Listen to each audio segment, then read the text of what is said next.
ഇഷ്ടമുള്ള വിഷയം ഏതാണോ, ആ കുട്ടിക്ക് ഫ്രഞ്ചാണ് താല്പര്യം എന്നുണ്ടെങ്കിൽ അങ്ങനെ, അപ്പോൾ ഏതാണ് താല്പര്യം? രണ്ട് പ്രാദേശിക ഭാഷകൾ പഠിക്കണം. അപ്പോൾ ഹിന്ദി അല്ലെങ്കിൽ സംസ്കൃതം എന്നുള്ളത് ഹിന്ദി അടിച്ചേൽപ്പിക്കുന്നു എന്നുള്ള ഹിന്ദി സ്റ്റാലിന്റെ പഠിക്കണം, അല്ല. മലയാളം, സംസ്കൃതം, ഹിന്ദി, ഇതിൽ രണ്ടെണ്ണം പഠിക്കണം, പിന്നെ ഒരു വിദേശ ഭാഷ. ഇല്ല, ഇതിലിപ്പോ ഹിന്ദിയും സംസ്കൃതവും പഠിക്കണമെന്നുള്ള നിബന്ധനയൊന്നുമില്ല, മലയാളം പഠിക്കണമെന്ന നിബന്ധനയുമില്ല. ചൂസ് ഹിന്ദിയോ ചെയ്യാം, മലയാളം, ചൂസ് അല്ലെങ്കിൽ ചെയ്യാം, മലയാളം ഓർ സംസ്കൃതം.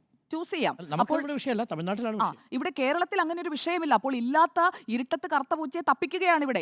അതുകൊണ്ടാണ് ഇപ്പോൾ CPIM ഇങ്ങനെ ഒരു നിലപാടിലേക്ക് എത്തിയത്. കാരണം അവർക്കും ആശങ്കകൾ ഉണ്ടായിരുന്നു. NEP എന്ന് പറഞ്ഞു കഴിഞ്ഞാൽ വലിയ പ്രശ്നമാണ്, അല്ലെങ്കിൽ NEPയുടെ ഭാഗമായി ഈ ഫണ്ട് സ്വീകരിച്ചു കഴിഞ്ഞാൽ വലിയ പ്രശ്നമാണ് എന്നതിൽ നിന്ന് അവരൊരു തിരിച്ചറിവിലേക്ക് എത്തി എന്നാണ് ഞാൻ കരുതുന്നത്. അന്ന് മനസ്സിലായിട്ടുണ്ടാവില്ല. എല്ലാത്തിന്റെയും കാര്യത്തിൽ അങ്ങനെയല്ലേ? അല്ല, എല്ലാത്തിന്റെയും കാര്യത്തിൽ അങ്ങനെയാണല്ലോ. ശബരിമലയിൽ അന്ന് 2018-19 എതിർപ്പ് പ്രകടിപ്പിച്ചിട്ടുണ്ട് ഇപ്പോഴും.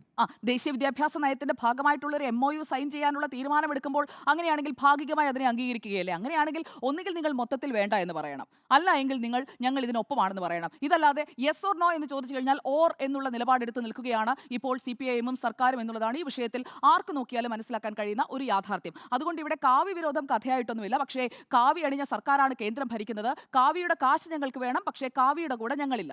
അതാണ് ഇടതുപക്ഷത്തിന്റെ അല്ലെങ്കിൽ CPIM-ന്റെ ഇപ്പോഴത്തെ നിലപാടെന്നാണ് ഞാൻ മനസ്സിലാക്കുന്നത്. അല്ലാതെ RSS-നോടും കാവ്യയോടും ഒക്കെയുള്ള ആ നിലപാടും വിരോധവും ഒന്നും CPIM-നോ അല്ലെങ്കിൽ സർക്കാരിനോ ഒരു സുപ്രഭാതത്തിൽ അങ്ങ് മാറുമെന്നൊന്നും ഞാൻ എന്തായാലും കരുതുന്നില്ല.